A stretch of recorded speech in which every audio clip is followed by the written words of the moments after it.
Somewhere on a clifftop in Crimea, there are ruins that almost nobody talks about. Walls built by people who should not have been there. A fortress that belonged to a kingdom most historians have forgotten. And carved into the rock beneath it, entire cities, hollowed out of the earth, their windows staring out over a landscape that has long since moved on without them. They were Goths. Not the Visigoths who sacked Rome, and not the Ostrogoths who built a kingdom in Italy. These were the ones who stayed behind, the ones who carved a home into the cliffs of the Black Sea coast and held onto it for over 1,000 years. They outlasted the Roman Empire. They outlasted Byzantium. They outlasted the very language they spoke, and when the last of them finally fell silent, the world barely noticed. This is the story of the Crimean Goths, the last Goths on Earth. To understand who the Crimean Goths were, you have to understand where they came from. The Goths were one of the great East Germanic peoples, and their story begins somewhere around the Baltic Sea, possibly in what is now Sweden or northern Poland. By the 2nd and 3rd centuries, they were on the move, a slow, grinding migration southward, pushing through the forests and plains of Eastern Europe toward the Black Sea. By the time the Roman Empire was struggling to hold its borders, the Goths had become one of its most formidable neighbors. They split into two broad groups, the Visigoths in the west and the Ostrogoths in the east. The Visigoths would go on to sack Rome in 410 and eventually settle in Spain. The Ostrogoths, under Theodoric the Great, would carve out a kingdom in Italy. But there was a third group, a splinter, a remnant. While the great Gothic migrations reshaped Europe, some Goths had already settled along the northern coast of the Black Sea, in a mountainous peninsula that jutted out into the water like a fist, Crimea. And unlike their cousins, these Goths never left. The first Goths arrived in Crimea as early as the 3rd century AD. They found a landscape that was, in many ways, perfect for survival. The southwestern part of the peninsula is dominated by a chain of flat-topped mountains, mesas, really, rising sharply from the surrounding valleys. Their cliff faces are sheer, their plateaus are broad and defensible, and the soft limestone that composes them can be carved. The Goths carved. Over the centuries, they hollowed out entire settlements from the rock, storage rooms, chapels, defensive chambers, entire neighborhoods of interconnected caves stacked into the cliff faces like cells in a honeycomb. Archaeologists call them the cave towns of Crimean Gothia, and even today, there are at least 10 known sites scattered across the mountains of southwestern Crimea. The most important of these was Doros, later called Mangup, and today known as Mangup Kal. It sits on a plateau, roughly 580 meters above sea level, accessible only by a handful of narrow paths that wind up through the cliffs. At its peak, it was a city, a capital, a fortress that the Byzantine historian Procopius of Caesarea wrote about in the 6th century, describing it as the home of Goths who had refused to follow Theodoric the Great on his march into Italy. These were the Goths who said no, who chose the cliffs over the road, and for that choice, they would outlive every other Gothic people on the planet. For centuries, the Crimean Goths existed in a strange twilight, not quite independent, not quite conquered. They maintained ties with the Byzantine Empire, adopted Orthodox Christianity, and gradually absorbed other peoples who washed up on Crimea's shores: Greeks, Alans, Bulgars, Kipchaks. Their culture became a palimpsest, layer after layer of influence, but with something stubbornly Gothic still visible underneath. Then, in the early 1300s, something remarkable happened. Out of the wreckage of the Fourth Crusade and the fracturing of Byzantine authority, a small but defiant state emerged in southwestern Crimea. It was called the Principality of Theodoro. Its capital was Mangup, that same clifftop fortress the Goths had been building for 1,000 years, and for a century and a half, it was the last independent remnant of the Byzantine world. Theodoro was small, Its territory covered perhaps a few hundred square kilometers of mountain and coastline. But it punched above its weight. It controlled access to the sea. It feuded constantly with the Genoese trading colonies that clung to the southern coast. It paid tribute to the Golden Horde, but maintained its own rulers, its own church, its own identity. The population of Theodoro was a mosaic: Greeks, Goths, Alans, Circassians, united primarily by Orthodox Christianity and the Greek language, which served as the language of administration and the church. But Gothic persisted.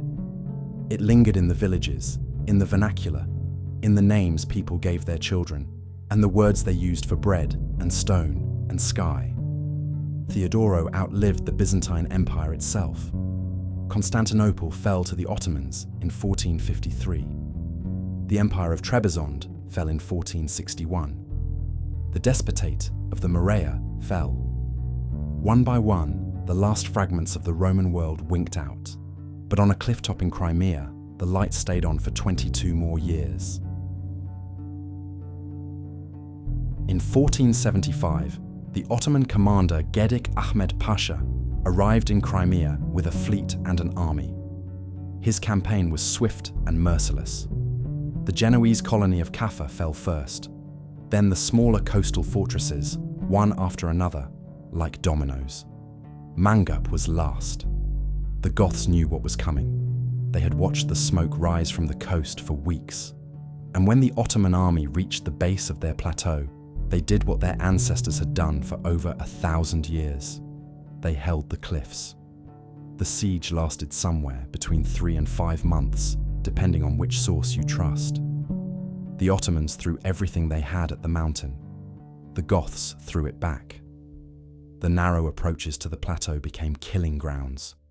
For a time it seemed like the cliffs might hold, as they always had. But they didn't. In December 1475, the fortress fell. Prince Alexander, the last ruler of Theodoro, was taken captive, along with his family, and brought to Constantinople. There, he was beheaded. His kingdom became an Ottoman province. The cave cities that had sheltered the Goths for over a millennium fell silent. Or so the story might have ended. But the Crimean Goths had one more chapter left, and it's the strangest one of all. In 1560, a Flemish diplomat named Ogier Giselin de Busbecq was stationed in Constantinople as the Habsburg ambassador to the Ottoman Empire. He was a curious man, a polymath, a naturalist, a collector of languages. And one day, he met 2 men who changed the history of linguistics forever. The 2 men were from Crimea. One was a vintner from a region called Kalfat. The other was from Mangup itself, the old Gothic capital. They spoke Greek, but they also spoke something else. Something that Busbecq, with his knowledge of Germanic languages, recognized immediately. It was Gothic, or something very close to it.